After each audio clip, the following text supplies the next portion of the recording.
Now, the report that had been prepared by Justice Arumughaswamy Commission, which has been probing the death of former Tamil Nadu Chief Minister Jayalalithaa, has now been tabled in the Tamil Nadu Legislative Assembly, which has recommended an investigation against her close aide, VK Sasikala, saying that the findings have constrained the Commission to actually indict her.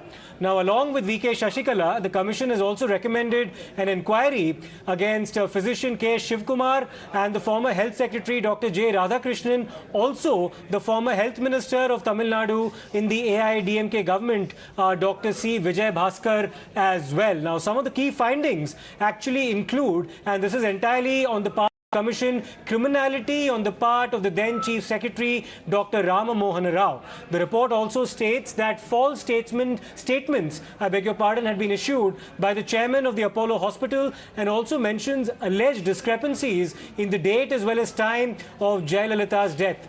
Another key point to note is the procedure of angioplasty that had been recommended for Jayalalithaa by multiple doctors, but for some reason had never been performed. So these are some of the questions that the Commission of Inquiry of Justice Arumughaswamy actually raises in this particular matter, and that report, a detailed report, has now actually been placed before the Legislative Assembly. It remains to be seen what action the current dispensation led by the DMK in the state of Tamil Nadu actually initiates in this particular matter. Let me go across to Prapanch for more updates coming from the report that's now been tabled.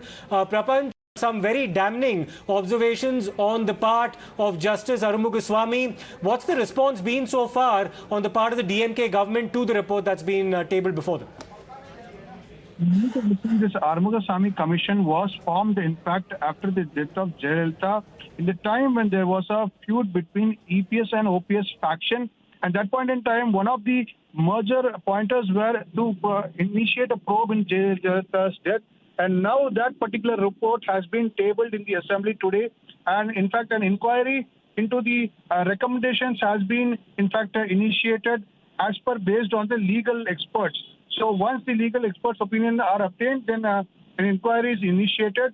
And this is the ATR, Action Taken report. Now, with regard to Arumughaswamy Commission, the Commission has come to a conclusion that the close aide and the confidant of late Chief Minister Jayalalithaa Sasikala and the then Health Secretary Radhakrishnan, then Health Minister Vijay Bhaskar, and in fact Dr. Shivkumar, who was a doctor, are at fault. So this is the first finding.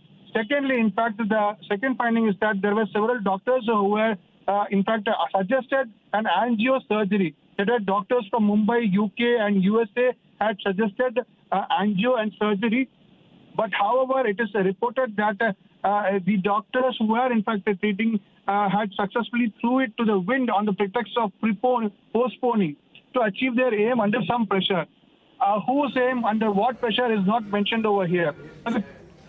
Right. Prapanch, let me just interrupt you there because, of course, we've been trying to get reactions and some of them are now coming in. Sumansi Raman, in fact, joins us on the phone line for his response to this particular report. Mr. Raman, some serious observations being made by the Commission. I'll just read out an excerpt. It also says that authorities in charge of treatment of the Chief Minister would be duty-bound to disclose ailments. The Commission says one cannot resist subscribing to the theory of foul play in the process of treatment, and fair play was conspicuously absent. What do you believe that now can in fact be done following some of the damning observations being made by the Commission in its report? I've read the report, and unfortunately, for many of those statements, there is no evidence to back up those statements which have been made.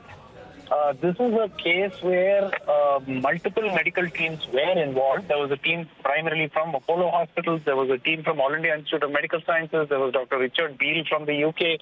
And there were even some doctors from the US who were called in periodically to give opinions. Now, on what basis the judge is actually saying that medical care was inappropriate is not very clear at all. Right. And, always there are multiple opinions which are there during the treatment process for any patient. Usually a team then sits together, puts all the opinions together, and then arrives at a consensus. So to say that Dr. A's opinion on this was not followed or B's opinion on something else was not followed makes no sense at all. So I think that you have to understand that a team takes a consensus decision based on the risks and the benefits that they see of taking that particular Absolutely. step. Thanks a lot So for that, Mr. Raman. In fact, we'll also see the action that the DMK government actually initiates, if at all, and the politics that plays out over this particular report.